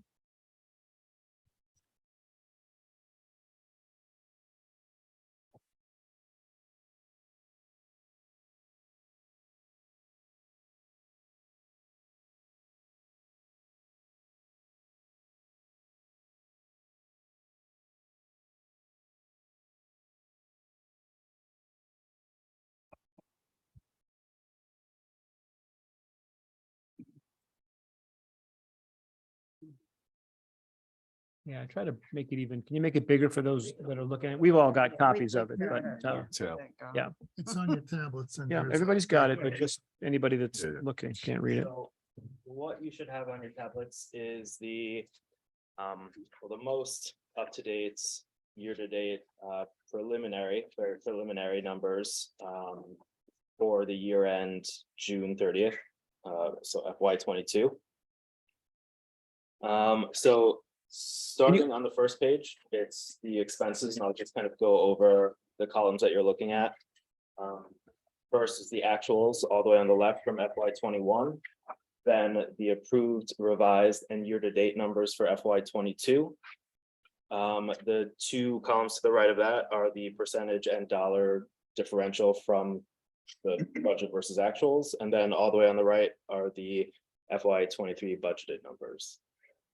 So if you look all the way at the bottom of the first page, you'll see that the total expense budget was 154,509,000 and change. And we are coming in at around 99.55% of that, which is 153,800,000 and change, which right now, as things stand, are about 700,000 under budget, but we probably expect to hit that more dead on as we kind of finish off the year. And if you continue on to the second page, it follows the same format, and you'll see the budgeted revenue is 149,249 and change, and we outperform that by 1.74%, which equates to 2.6-ish million over what was budgeted at 151.8 million. So just take a second on that. Let's just go through some of the items. You want to tick them off here? Obviously, the big one, the first The one. highlights are, of course, the tax collection Mhm. was 101.2%. So that was 1.7 million over. The conveyance fees, as we had seen, they were at 211% what was budgeted. So that was 1.2 over. Mhm. And those kind of make up for the lacking in investment income and parking revenue that had fall behind that year. So all in all, that equated to about 2.6. And I think for the most part, most of the revenues are in, I think. A little bit more, A little bit more. little bit adjustments on it. Just to jump on what Josh had put in there, the tax collection rate right now is 99.64. On our grand list of, I think it was 142 million. The balance is about $500,000. For Wait, what's 142 million? the grand list, the dollar value of the grant of the tax levy. Yeah, well, okay. Tax levy, Not sorry, not not yeah, the- the grand not the list. It's about assessment, no. 7.8 billion. So, it left $500,000 predominantly real estate, but that's a 99.64% collection rate. It's fine tuning the last entries. So planned for FY22 built into the budget was a 5.26 million fund balance drawdown. And what we're looking at right now is something closer to a 1.9 or $2 million drawdown. So what that puts us at is at least an estimated 2.77 million, which is 18% of last year's expense budget.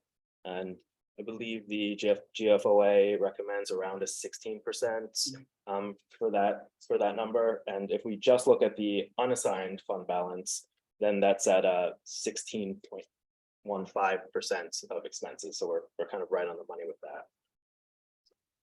Of course, these numbers will get updated as we get closer to the audit and then finalized as the year goes on. So You lost me on that. you Just don't quick- think there's any underspend on the expenditure side? But when all the numbers come in, you don't anticipate there being any underspend on the expense side? There may be some. We're still going through final entries to get them in. It's a couple of more invoices, but things like where you have the debt service numbers, the debt alone, that is a savings, 185,000. So that will be definitely savings coming back. It's the town side, which is the 90,000 in savings right now. That could change as we close the books. The Board of Ed has, right now, it's 271 in their savings. They've different breakouts in their category. So the main, and a couple of items have just changed since we've done this report on Friday, it's changed again. So it's come down another 50,000. So I'd say all in all, maybe another 150, it could come down 150. So 500, 550 underspend. Understand. Barring anything else that, Just done. So about $3 million back to the general fund. And where? is that? Yeah, Yes, your yes, your sorry. general fund went, right. I think if you, what you're saying, Josh, if I follow you, is that the fund at year end, according to this column here, it says 24.84 million. That's 24. Right, Unassigned. right. Okay. unassigned, Yes. Okay, hang on, unassigned, I get it, 27 total. Then you did take 5.5 million out budgeted for next year, next for this year, Yeah. and yeah. draw that down and so forth and so on. Okay, well, that's may or may not be real. We don't know what's going to happen with that. Right. No, I it's got you. estimated right I got you. All right, peace. Okay. So what's your guess in terms of getting back from the Board of Ed? What's Um, your final guess as Well, opposed? right now, what we have right now, based on entries that they're asking for, it's 271,000 from the Board of Ed. It's broken down by different categories of how No, they do so the total is only 271,000? it. As a give back, Yeah. yes, right.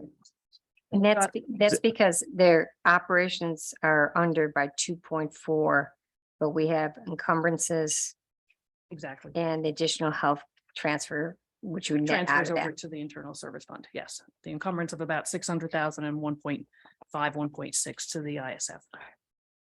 What's the encumbrance mean? It's encumbrance. from- Encumbrance from a budgetary perspective, So, like, it means. You at gotta the pay end- people and stuff like It, that. no, at Oh. the end of the year, if you have excess funds, you can encumber by vendor. So just say for some reason, I'm just trying to think of even a vendor. Books or something like that, or your bus service. You can encumber money to that vendor. You don't have an exact expense at that point. But you can encumber money towards that vendor. It expenses it in the prior year, which is 22.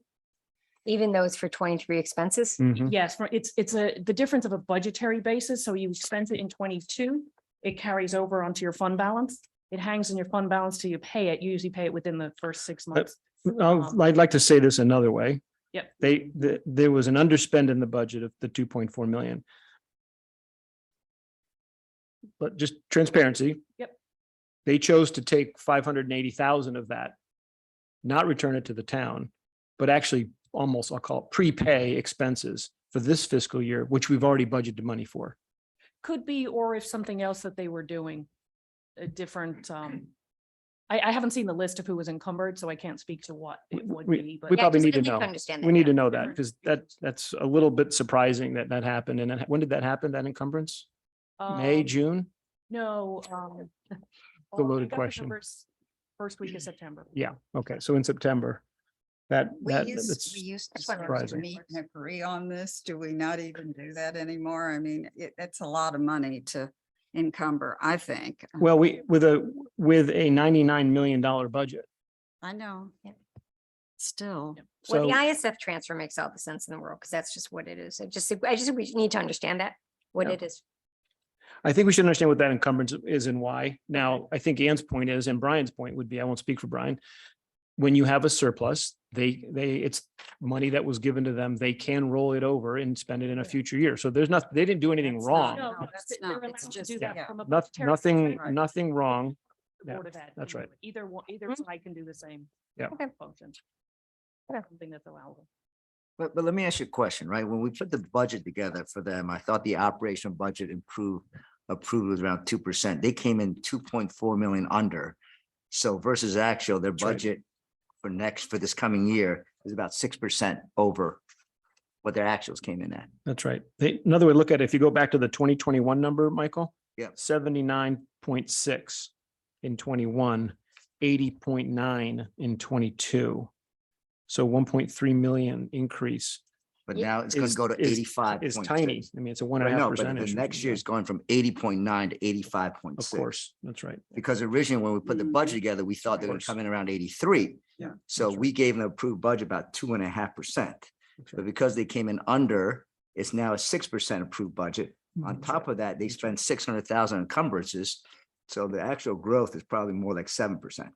Except I would back out the ISF transfer. No, 'cause I'm that's- not including that. It's just Yeah. operations. Does not include the ISF. Yeah, keep transfer. healthcare out of it. Just look at the He's first right. line, Michael's right. operations. Has nothing to do with the ISF. Right, transfers. but the fact that the ISF came in Has nothing to do with I'm Got the looking at ISF, who BOE cares? That's operations another line. line, Operating. no. not the total. They're choosing to take that money, Amy, that they underspend on operating and move it to the ISF. Yeah, I'm That's just not, saying, I'm just that's saying not, it's an expense to them. Yeah, the but I'm not ISF. talking about that, is what I'm saying. I'm just looking at the first line, I BOE get it, I know operations. what you're looking at. I'm just saying that if the. I'm not looking at 92 versus the 99. I'm looking at the 80, I know. 9, I 10 got it. versus 85, 668. I got it. I'm Okay. just saying that if in the process of the budget, you incur the need to put the additional money into the ISF fund, that is it's not an operating expense, but it's expensive running the I place. agree with you. So I'm just saying I would net that out from the 2.4 because that's an expense. No, The and encumbrance, I would like to have, and I understand. have netted out. All I'm just saying is, if you look at the operation, it has nothing to do with the ISF fund. They had planned 83 million as projection. We approved a budget of 85.6, which Yeah, is I got about 2.3 million over 83, which is about probably 3% increase. But because they came in under and it came in 89.10, and now the budget approves 85.688, that's a 6% increase over actuals this year. And on top of that, 600,000 encumbrances they use for next year. So technically, they're actually growing expenses for next year about 7%, is all I'm saying. It's going from 89 to 85.668 plus encumbrances. So it's going from 89.110 to about 86.200. You'd be adding encumbrances. That's a big growth year to year. So Yeah, it's a lot of money.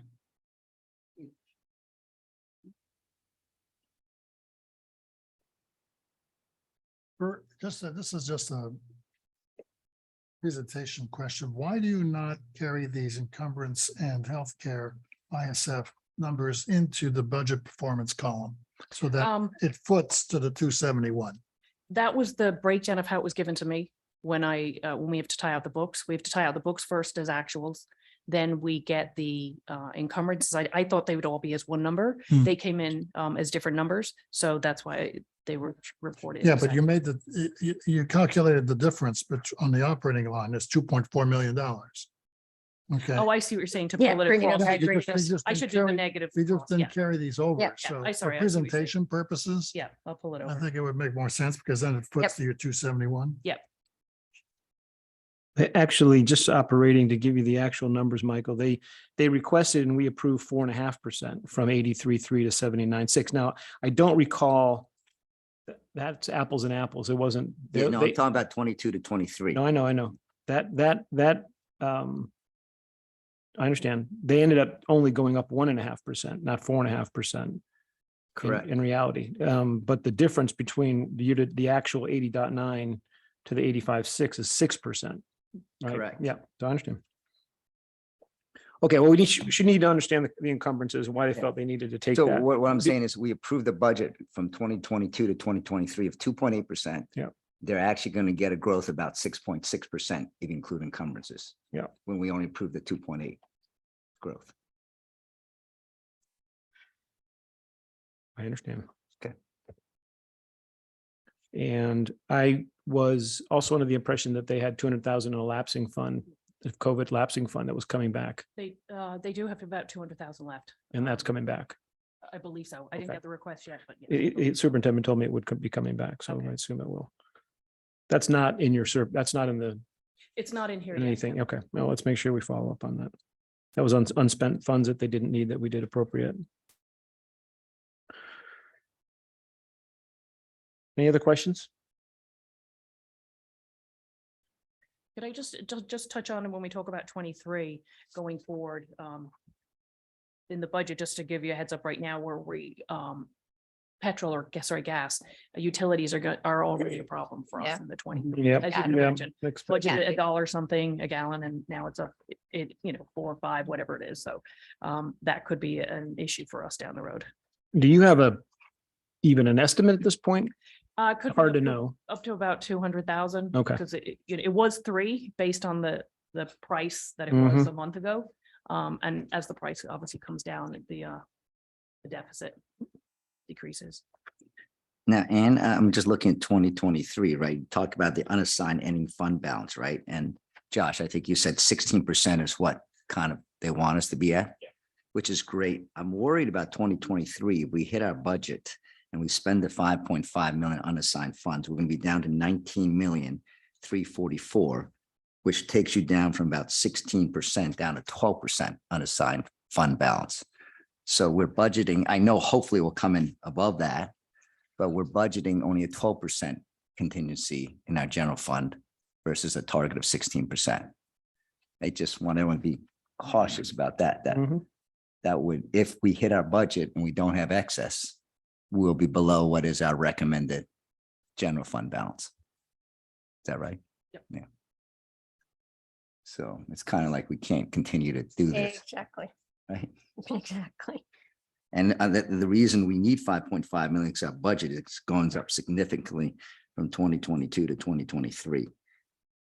Yeah, and we used current funds to keep the mill rate down. Correct, correct. So I'm just cautioning our budget is going up from 153 actual to 161.5. Well, again, remember, we were, if you go back to the May financials that you presented, we had a surplus.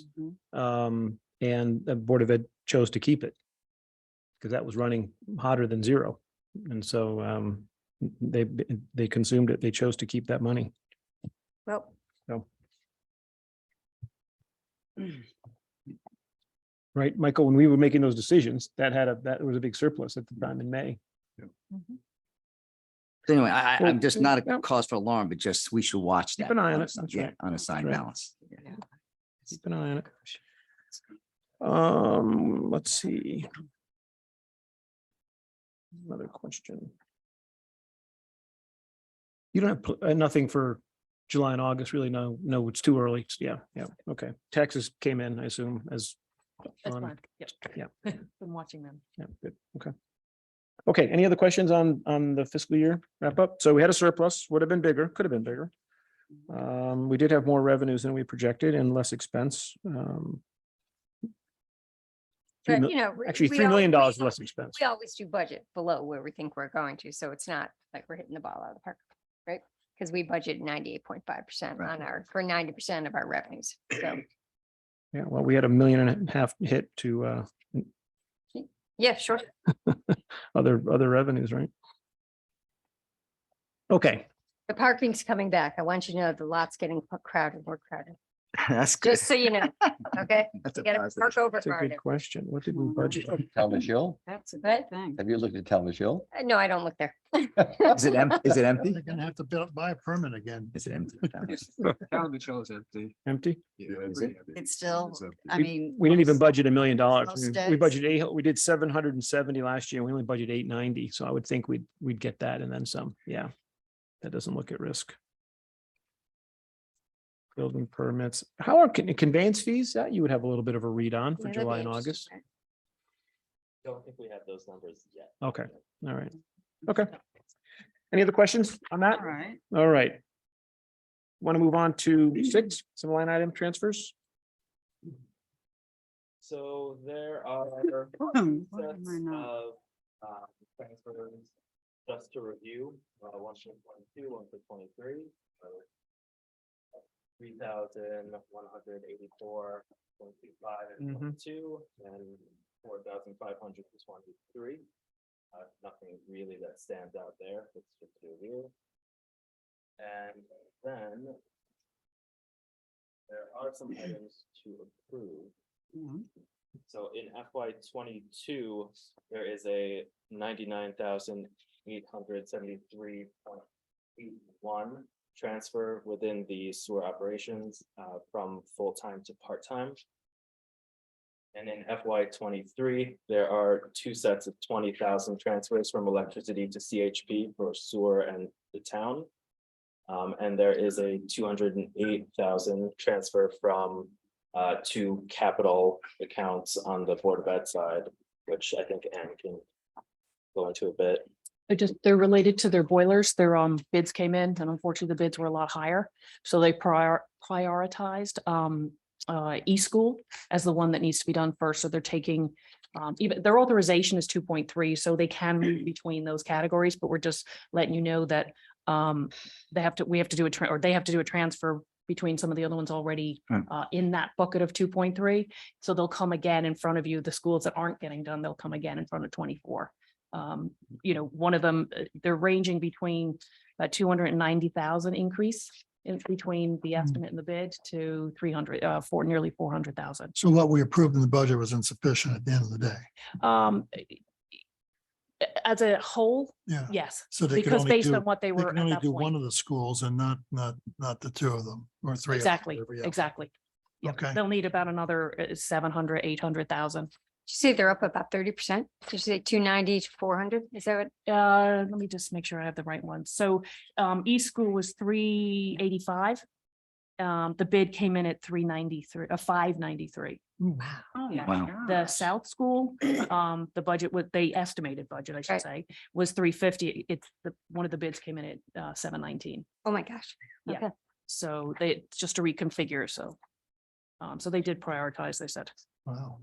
Yikes. Oh, gosh. we to make got sure a- they can get East School done. Yeah. Hey, Josh, can I ask you about the transfer from full-time to part-time? Sure. Is that a full-time salary line item that's now going to be a part-time? It's 99,000. Is that a full-time job or is that like leftover money for a full-time job? We didn't fill part of it and now we're using for part-time. I'm just trying to understand because it's part-time, full-time to part-time, same dollar. I mean, is it same person, services? Way the classification of the person itself, they actually should have come under the part-time. Mhm. So that's where the expenses were going. Okay. So that didn't have the full budget it needed. It was more in the full-time. So it was just a classification of how that person was getting coded in the ledger. Or the employee, should I say. So we needed, there are full-time employees, but some of the employees were going in against the part-time line, which they should have been going, but the budget wasn't there originally. So the money was put in the wrong bucket. Yes, yes. Okay. yeah. Thank And you. because we don't do like a position control because we're third-party payroll, you're estimating at that point. Okay. So. Any other questions on the transfers? All right, we can just do a motion to approve all of them in one. Yeah. Unless there's objections. Motion to approve, So moved. Second. Tom and Amy, all in favor? Aye, opposed? None? Okay, last item is the discussion around the recreation self-sustaining fund. This is just a discussion. We're not approving anything on this tonight. It's just to understand where we are with, I think, some input on what could work, how can we do it better? You had feedback at the end of the budget last year and in the spring, we had, challenges with having enough funds at the time to make sure we met the obligations. There's some ideas around what we could do differently. So what's the latest? So, and this is also in conjunction with talking with the Park and Recs director, John Howe on it. Problem with having a Park and Recs program outside of the administration is you may think you have 10 classes on this particular program and then it ends up being 15 classes or it balloons up. And you can't, the revenue coming in for it is going into one bucket, the expense is another, and you can't mingle them. So there's budgetary constraints when it's left and when it's in the general fund, because if the budget's 500, that's as much as they can do. What towns and cities typically do is have a separate, lack of a better, self-sustaining fund where it just pays for its own programs. So that you set up the budgets in the self-sustaining, not the general budget, because that's something that if they know they have to add 2 more basketball camps, they can do it. They'll put the revenue and their expense in because it's not in an appropriated budget like the general fund. So it's thinking about that process of getting them more independent because they're very restricted on the programs and they have a lot of waiting lists for different programs, camps, and they can't open them because they'd have to come up front every single time to get another budget appropriation. So it gives them more flexibility of running it. Darien just did it themselves. We had it when I was in Wilton. We had it when I was in Bridgeport to give that flexibility. And if the fund, because there's concern sometimes the fund might build a surplus, what happens to that money? What I've seen towns and cities do is you then start saying, okay, we have administration costs in the general fund, the director and his staff that aren't tied to the rec program itself, that every year you can do a transfer, you can appropriate a transfer from the self-sustaining if it starts making some money. Not that you're doing it to make money, but if it does because the programs are so popular, you could say 100,000 goes back to cover the cost of the administration side of it. So that's how that fund basically works. So it's to start, as we start into this new budget season, it's to kind of put that idea or option out there for the park and recs, because I know for me, when I came in first, they were scrambling for budget money so they could open more programs because they had such a waiting list. So it's essentially permission to go ahead and add more programs on the condition that it be sort of revenue cost neutral. that you don't Right. Charge. you do. Right.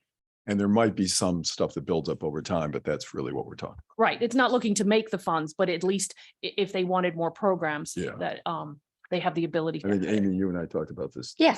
3-4 years ago. But I'm saying, are we going to set up like a little seed fund money for them to do that? Or is it just they have the ability to? So if you start in next year budget, instead of putting the programs themselves, not administration, you wouldn't put it in the general fund anymore, the revenue or the expense. You would shift that program over to, he would say how many programs he thinks, and he would organize it there. And then as he needs it, because it's not an appropriation, he can just put in and call us, or however way we want to set it up, to say, I'm going to have another basketball camp. It's going to cost me 10,000, whatever it is, $10,000. I would set up that budget for him as an expense and a revenue and expense for him to start running that program right away. So he's not held up, and they can get them going. Great. It's just to make it a little bit more fluid. And I think it sounds like a So- very interesting concept. And this Yeah. would be So- administered through your department. we could handle the budget based on what he's asking, setting them up for him. If he comes up and says, this is what it's going Yeah, to so they cost me. take care of Yeah. the actual payment of the coaches and so on, but you have the control over the. Yeah, once he says he needs whatever he needs, we just set up the budget for him on both sides on a matching. And then we can set them up by project codes. You can, so he can pull at any time what ones are making, what ones aren't, so he can look at it himself. That way, the general fund, we don't put in project codes to track things, but we could in here by programs. So it's. So, and you and I talked about it initially starting in June, right? When they ran out of budget and they couldn't pay some of the instructors. So because the budget, even though they had good revenues. So I was kind of saying this might be a good idea, but I've been thinking about it. And there's some unintended consequences, which you and I talked about. We got to be careful. For example, there's an instructor in town that doesn't live in town, right? That has a budget, how much we will pay him for instructions. But if we set up this revolver, I know he's very interested in all of a sudden setting up a lot more clinics and, which could take up a lot of court time, and residents can't use the court. So all of a sudden, the motivation is now, wow, I'm going to set up clinics and book up all the courts because now the town can pay me double what I'm paying. And I'm really worried about that being a kind of a negative unintended consequences to having too much programs for instructors that just are focused on making money rather than what's in the best interest of town. So that's one unintended consequences that we should think about. The other one is, right now, for example, there's no cost for residents to play pickleball, which is great, right? I've heard rumors or rumblings. This is when the previous assistant rec director retired, that they were going to say, oh, let's just charge, members now money for pickleball. Let's charge guests high fees for guest fees because we can make a lot more money and give us a little more budget. So we just got to have checks and balances that if we do this, that doesn't cause a negative repercussion to town residents who are enjoying the courts, from being booked up for clinics and fees and all that. Definitely, that would be something you bring in the parks director. Yeah. To either block time off, come up with a structure so that doesn't happen. Right. Because I've seen it before in other towns with Right. tennis courts and stuff. So it can work, but you have to Right. put that structure in place. That's right. front That's and- right. And control it. Right. So it doesn't all become, let's book up all the courts and make all the money. So we have a huge budget now. No, you don't. No, That's the no, thing you no, don't no, want, no. right? Yeah, you do have to come up with a structure on it. That's right. On running the program. So Which that the should residents- probably be with Park and Recs, right? Yeah, so we should make sure that, Park and Recs. I agree. How they Yeah. would figure. Were we policies. that fully booked, oversubscribed for court time space? well, it wasn't before. At least I play a lot of pickleball, and before we could find a lot of times. I know, like, for example, now all of a sudden I see clinics booked for pickleball from 9 to 2 on Saturdays for 2 of the 5 courts, which a lot of the town residents are not happy. Like, why they're 10 hours of court time booked when we all want to play, and why is it on a Saturday and Sunday and not on a weekday? And there's been no checks and balances on him for booking that court time. So now that John's playing more of an active role, I think that'll be a good thing. But I'm Oh, just yeah. saying that's, yeah. Together Yeah. on a lot of things with Right. budget and so he's definitely, Yeah. and he's aware of that problem that, Right. that residents have to get a chance at getting the pickleball or whatever court or whatever program they want. Right. So he's looking into how to structure the. And the previous assistant director rec was thinking about charging a lot of guest fees and charges So anyway, that's not, Okay. I'm just saying there's rumblings with that when this was going on. That may or may not happen. I just want to say, we just got to make sure that this could be a good thing, but it could be a bad thing too. If all of a sudden Well, it's a that's- focus on that's court not making smart. money versus for the residents. Yeah. It needs to be controlled. It has to be Correct. controlled. Yes, Rules. yes. I mean, I think originally it was because they were turning down, right? They would come up with a program, it became very popular and said, well, look, I only budgeted for And there was- 50 and I have 75 families that want to Right. Yeah. do, soccer or Soccer, that's, macrame or yeah, we had a whatever. lot of kids what- camps that they had Right. waiting lists on. Right, And, but look, I Right. agree. And just one other thing. So now that we're moving all of the budgetary and the, costs and revenues, et cetera, separately, you tell me, is the transparency and oversight by Parks and Rec and by this body is all going to be as simple as it is now? Are there any challenges we need to be aware of, or is it just going to be? I mean, from my experience, it's been very transparent. So, because you can you can ask for that report, you can have the, Park and Recs to come in front of, or at the end of a season to say, how did it go and how did it work? And that's why I want to set up the programs individually so Yep. that he can track it to that level for his own reporting capabilities. How do you account for people who want a scholarship? John, the director is working, he's talked about that too, that they have to build that into the program as well when they do it. So he didn't speak to me in depth about it, but it is something that he is looking at. And when you talk about the administrative expense, is that just the instructors and just the people that are, or would you enlarge that to be, any of our full-time staff, or how The would you break administration I that? would look at is people who aren't at the camp. So it's all your instructors, all your supplies, Right. anything to run that Right. program goes into your self-sustaining typically. Okay, Your administration would be the park director, his staff that are overseeing everything, but not in the weeds, lack of a better term. They Okay. would stay in the general fund. Because that's not dependent on the programs. So And the full-time town employees. yes, stay, yes, stay on the. stay on regular- the administration right now. That's what I thought you meant, All but Park and Rec, yeah. Is this for the entirety of Park and Rec? Is I'm like sorry? all their programs are going to be It on could this go, basis? all their programs could go in there. And I wonder if there isn't perhaps a more gradual toe in the water. see But how you it don't, works. this is just, that's to start Right. feeding how it would go. Versus all of a sudden, Just one. I It agree. just occurred to me, I was thinking, I don't know, kids Yeah. soccer or something, but right, I just.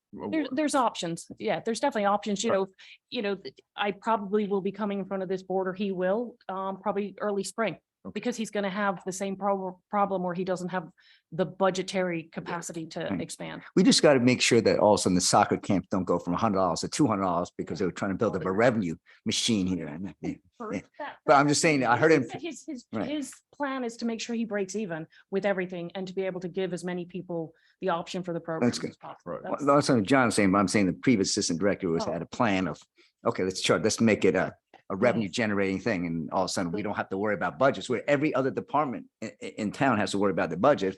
All of a sudden, rec departments think, okay, we have a free reign on, as much as revenue bring in, we can start spending money, and we No, can't have that but- kind of precedent. That's- They they thought it should- Sorry. Go ahead. That's where the problem was coming into running out of where they weren't getting paid. Right, right, Because the understanding was, we made some money on this program. Right. We can open up another program. right, Well, what they didn't realize is the money's over here in revenues, you can't touch. it. right, So that's where that problem. assumed. right. If it went to a self-sustaining, it would be the same thing. If he's giving me budgets or however way you want to set it up, it's okay, you're telling me your expenses are, gonna be 30,000, but your revenues are gonna be 50. How's that happening? The questions would come up when the budgets are coming in to say how much that program is to run Right. it. We just want to make sure, like Tom says, let's see how it goes. So all of a sudden doesn't, Yeah. prices don't double for our soccer kids, for Yeah, yeah. all the, What you right? could say is that Park and Rec is to be run as close to cost as possible. Could, yeah, something like that. That's a good point. Yeah, too. And to make sure there's a balance of programs versus availability for residents to use the courts and, Yeah. and, Yeah, fields. Some It's like a full program prioritization as to, yes. So Right. it's, Right. So you've seen some of the issues and problems. I'm just saying, we just be careful. Let's walk in slowly and make sure we don't have unintended consequences by doing this. Yeah.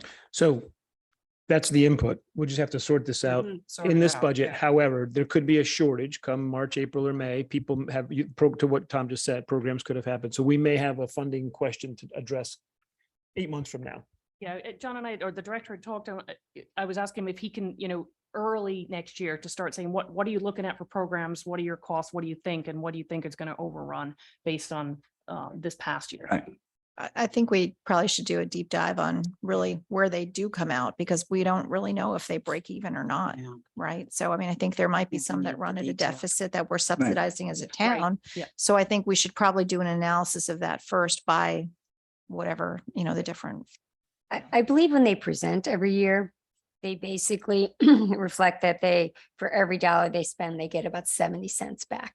They do that in their presentation That every has year. been. So about, that's yeah. been, and I think what this is really speaking to is that people are like, shoot, I'd really like to do another clinic, and they can't do one, which is not, you don't want to Yeah. take all the spots Right, out. So that's- I think it's a very marginal expansion Yeah. of the I think use the of this. soccer just camps are flexible. fine because the fields aren't like, Yeah. there's plenty of fields for soccer. The issue is when there's like Courts. specific courts. That's right. Yeah, and it's. So I think soccer is not an issue. I don't No, think it's that'll be not. an It's issue. just a It's couple. just a budgetary issue for. And so Right, I don't right, think these are correct. big, these aren't big swings or anything, but Yeah. they do, I think the point they're trying to make is for every dollar that we appropriate, they bring back revenues about, 60, 70%. So they are not a profit making entity. Another thing we should look at is the pool fund was set up Yeah. to pay off the pool. Yeah. Yeah. And the bonds have just matured. Right. So because of that, there's going to be a big surplus in the pool fund, which either argues for bringing down the pool fees or perhaps redirecting the pool Into fees to other be part of the activities. overall recreation That's a good department revenues. Redirect And I'm not it. sure why we wouldn't take the pool fund and combine it with this. That's a good idea. Self, Good idea. so You could roll it into it. You roll it could. into it. It's just the recreation fund. Recreation Yeah, fund. yeah, that, That's and a Yeah, good as idea. long as you make sure you pools have incredibly high capital needs Yeah, going we- forward. we need a So we sinking have to Well, really actually- fund the reserve and Sink, replace. yeah, Well, that- Sinking. that'll be part of sinking fund for, Just yeah. gotta be really careful on Yeah. that. Yep. Okay, it's a good idea. And that was even considered in the original redos. There were many, many revisions of that pool. Okay, anything else on this? Yep. And you good? Yeah. Okay, I have one other quick item. Thank I you. did ask Ann to do an analysis on our debt service, just to get an update as to where we are. And next year, not this fiscal year, next fiscal year, with the current schedule that we actually have our peak year of principal and interest of $17 million of expense. And then it starts to slide down a cliff. Holding no new debt off for a second, it actually drops from that $17 million to $7.8 million 6 years later. No. And so obviously we're going to add more debt. I get it. But it's important to know there are a series of very significant cliffs. And even if we added 15 million a year, we would be down about $6 million in annual expense year over, compared to where we are today. That's a lot of money. That's when you talk about wanting to replenish a fund, you want to talk about cutting taxes, $6 million. There's no other place to get $6 million of expense. So the point is, I'd like a little more analysis on this. And then it's a debt discussion around discipline. If we say we are only going to bond, I'm making the number up today, 15 million a year, every year, can we live within that restriction? Because the payback is very meaningful, not that many years down the road. And so I just, again, not for anything other than food for thought for tonight, but it's something that we want to talk about in the next few months as we go through this.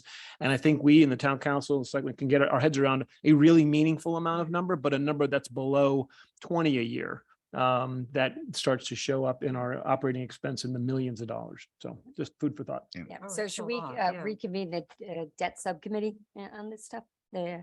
Well, you and I are the only surviving members. We can add, we got new people. Right. Yeah. No, People in response. So On this too. Well, we should, there was a subcommittee Yeah. that looked at that service. Yep. And. And set parameters and yeah, you I'd could like to do appoint- it before January. So Yeah. maybe a kind of a little homework assignment between now and the December meeting of just, Send us somebody else to share the Well, burden. I'll leave this. Maria's got her eyebrows. Want to going up. volunteer? Yeah, Maria, that would be great, Maria. That would be perfect. And then working with Ann, who pulled this Good. together for me, which is great and good analysis. All right, Welcome. Welcome. We've rebonded everything. We refinanced everything. We did it all at the lowest rates. Yeah. Now we're gonna want to, Right. maybe issue a little bit less and let this thing take, I'll tell you, it's a rolling stone. If we could, Yeah. get Yeah. just ahead of it for a couple And of we can years. Pre-fund capital expenses. Yeah, well, there's lots of ways to not spend more than 15 million. That's one of them. But anyway, just want to point that out. Okay, anything else? Anybody, any other items? Do you want to go through this quickly or not? What's that? The budget liaison. Sure. Yeah. Oh, yeah, sure. All right. Yes, please. What, and we may have still have a few openings, so please listen up in terms of. All right, I'm additional- gonna ask, I'm gonna tell you who's on here. You've got to tell me whether you want to switch, transfer, Well, or I- just we're interested in their you can input. email me, or you can give me your input or tell us what you want. Did it. Thank you. Come show. Yeah, he did. I mean, Yeah, we're fast he moving did. here. We're good. All right. All right, Board of Education. It's Victor Alvarez, Todd, Maria, Michael Chen, Chris Labrie. Does anybody want to do something else or change your ad or? Well, again, we don't want to put everybody on a No, spot. you Let's, don't have we to need to tell me review now, this. but you This have needs, to here, let let me us just be clear. know. This needs to be resolved by the end of the month. So Yeah, just so let listen me to know. it. If you got some thoughts, please get back to me and we can talk through what we need to do. Do you want to send the list just to everybody? Is Well, that- I've just redone it and I'll Right. have it redone and sent out. Yeah. General government is myself. Library is Tom Schulte and Chris Labrie. Health and Human Services, we have not had anyone. Maybe we should. Infrastructure, Utilities, Public Works is Amy and myself. Land use. Yeah, Tom's on too, right? No, Tom, you just took, I thought I was coming off. you're, I thought I was okay. coming off rec. Oh, good. I'm glad you're staying. Yeah, you need 3 people on. I Public think Works. it's a nice, yeah, we would have Do had, you need another general government person? Is it Well, just you? I- Yeah. right now it is, but that's. Send your volunteers to Judy and Okay. me if you want to volunteer. Okay. Yes, I Yeah. think we should have someone else. Yes, it is a little boring, but yes, it's really I'll important. be happy to join, Judy. Would you? There you go. There you go. Okay, all right, Thanks, Um, Colm. all right. Land use, recreation, conservation is Amy, Michael Chen, and James has agreed to do that. Tom's leaving that. Public safety emergencies, Colin, Michael Chen, Bob Hamel. All right. Retirement planning advisory is Michael Chen, Tom Schulte, James, and yeah, that's it. I just got him to agree. And then we'll add the debt committee or just leave it to the side. I'm gonna have to go back. Add it. We can add. Yeah, the debt add it. committee. All Yes, right. that's Chris, me and Maria, right? Yep, Chris, Maria and Amy. I've got Chris, Amy and Oh, Maria. perfect. Okay, All right. good. Now, does anybody want to do health and human services? Just- I can do It's- it if we, It's small. Just get back what to do you us. If think? Anybody let me know. you have volunteer, Again, let us know all by the let end of the me month. know. And I'm on the pension committee. You are, yeah, I put you in here. But that's yeah. a separate committee from me, from Yes. subcommittees. Yeah. Yeah. What's the? Oh, you know what? Town- Yeah. town committee. Okay, forget it. So what? It has nothing to do with this one. No. Not really. No, But it's not, do you it's not, need- it's not the investment. committee. No, it isn't, but do you need another person? No, You sure? Okay, all absolutely. right. Okay, no, Okay. just in case. Few openings, let us know. Any other questions, thoughts? Tucker, you want these? Okay, Very all right. If I could have a motion to adjourn? So move, second. Did we? Chris did moved. Chris moved, second. we approve minutes? Close? Okay. I thought we. did, Second, yeah. Michael, all in favor of adjourning? I oppose none. So moved. Thank you very much, everyone. The only thing I would.